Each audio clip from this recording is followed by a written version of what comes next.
Sidang Bupati Pati nonaktif Sudewo berakhir ricuh. Ratusan massa pendukung Sudewo yang sejak Senin pagi mengawal terlibat saling dorong dengan petugas KPK. Hal tersebut terjadi saat Sudewo hendak menemui massa pendukung namun tidak diperkenankan oleh pengawal KPK. Aksi saling dorong berubah menjadi kericuhan dan penghadangan mobil tahanan. Sudewo tidak diperkenankan keluar oleh massa hingga akhirnya dipindah ke mobil rantis lapis baja Brimob.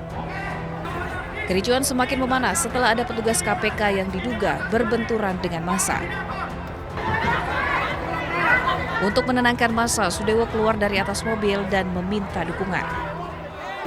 Saya berharap semuanya berdoa supaya saya bebas.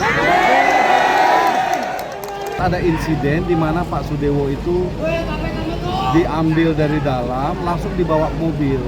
Nah, dikerubungin oleh orang-orang pendukung. Nah, ini penjaganya, mohon maaf, agak memprovokasi. Sidang Sudewo didakwa dalam 2 kasus, yakni suap beli jabatan Kepala Desa Pati dan kasus Dirjen Perkeretaapian dijadwalkan berlanjut Senin depan. Jika situasi kembali tak kondusif, sidang akan digelar secara daring. Dari Semarang, Jawa Tengah, Wisnu Wardana, iNews melaporkan.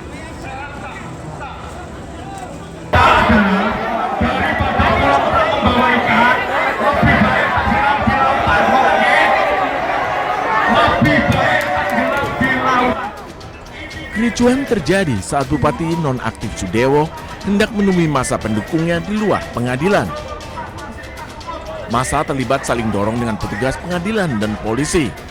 Mereka menghalangi Sudewo masuk mobil tahanan dan memblokir pintu keluar.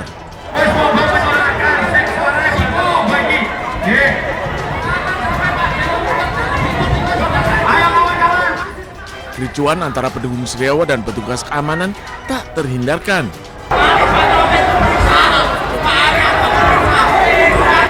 Untuk mengamankan Sudewo, polisi memindahkan Bupati nonaktif itu masuk ke dalam kendaraan lapis baja Brimob.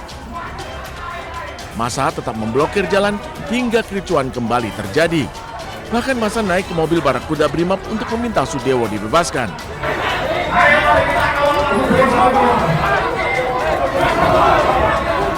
Sudewo akhirnya keluar untuk meredam emosi pendukungnya. Tim Liputan iNews melaporkan.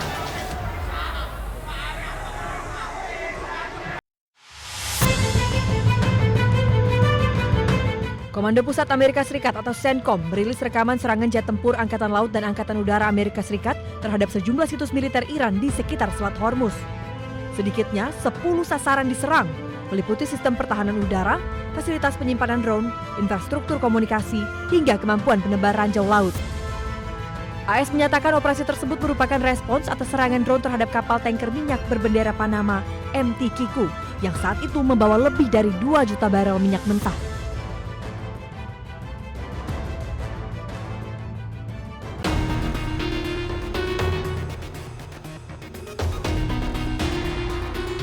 Ketua Komisi Keamanan Nasional dan Kebijakan Luar Negeri Parlemen Iran, Ebrahim Azizi mengatakan Amerika Serikat tidak berkomitmen terhadap prinsip-prinsip negosiasi maupun gencatan senjata. Azizi menyampaikan pernyataan tersebut setelah Amerika Serikat melancarkan serangan terhadap fasilitas penyimpanan rudal dan drone serta radar pesisir Iran pada 26 Juni. Serangan itu merupakan respon atas dugaan serangan terhadap sebuah kapal komersial yang melintasi Selat Hormuz hari sebelumnya. Amerika Serikat mengklaim Iran telah meluncurkan 4 drone serang satu arah ke arah kapal-kapal yang melintasi Selat Hormuz dan menuduh Iran telah melanggar gencatan senjata antara kedua negara. بدون شک جمهوری اسلامی برای برخورد قاطع با هر رفتاری که خلاف تفاهمنامه امضا شده صورت بگیره آمادگی داره با هر رفتاری که بخواد در واقع موجب ناامنی و یا عبور از خطوط قرمز جمهوری اسلامی ایران باشه آمریکا باید بداند و کشورهایی که میخوان از مسیر تنگه هرمز عبور کنن باید بدانند باید از مسیر اقتدار عبور کنن از خطوط ترسیم شده ایران عبور کنند. تنگه هرمز امروز در مدیریت هوشمند نیروهای مسلح به ویژه نیروی دریایی سپاه پاسداران انقلاب اسلامی است. هر گونه تخطی از تدابیر، از اقدامات، از دستورات و از اون مسیری که برای این آبراه پیش بینی شده قطعا مورد برخورد قرار میگیره. Perkembangan tersebut terjadi saat Iran dan Amerika Serikat sedang melakukan perundingan merampungkan nota kesepahaman mengenai gencatan senjata yang menghentikan perang yang dilancarkan Amerika Serikat Israel terhadap Iran pada akhir Februari lalu.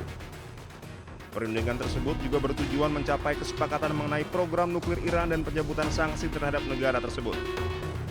MOU tersebut mulai berlaku pada 18 Juni setelah ditandatangani secara elektronik oleh Presiden Amerika Serikat Donald Trump dan Presiden Iran Masoud Pezeshkian. Dokumen tersebut memberi waktu 60 hari bagi kedua negara merundingkan kesepakatan final mengenai program nuklir Iran dan pencabutan sanksi Amerika Serikat.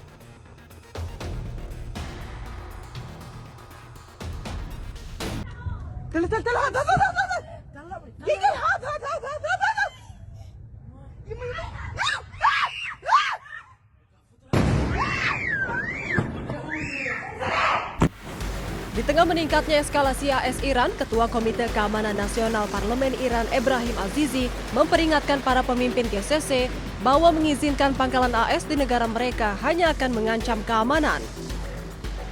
GCC merupakan Dewan Kerjasama Teluk beranggotakan Arab Saudi, Uni Emirat Arab, Kuwait, Qatar, Bahrain, dan Oman. Melalui akun resmi media sosialnya, Ebrahim Azizi mengatakan pangkalan militer AS di negara Teluk telah berubah menjadi sumber ancaman alih-alih memberikan keamanan. Ia juga menyebut kekuatan rudal dan drone Iran serta pengelolaan Selat Hormuz merupakan batasan mutlak yang tak boleh dilanggar.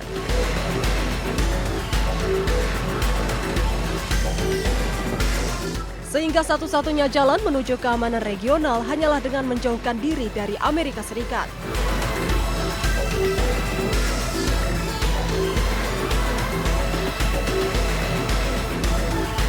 Sementara itu, penasihat pemimpin revolusi Islam dalam urusan internasional Ali Akbar Velayati juga ikut mengecam Amerika Serikat. Ia menegaskan bahwa stabilitas negara-negara Arab di sekitar Teluk Persia saat ini adalah karena pengelolaan Iran atas jalur Selat Hormuz. Ia juga menyebut Amerika Serikat hanya membawa penjarahan dan kekerasan ke kawasan Timur Tengah.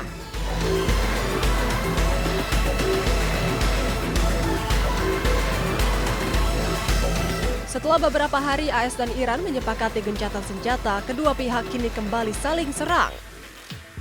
AS meluncurkan serangan udara terhadap sejumlah lokasi penyimpanan rudal, drone, dan radar pantai di Iran. Sementara Iran juga meluncurkan serangan balik ke pangkalan-pangkalan militer AS di Timur Tengah.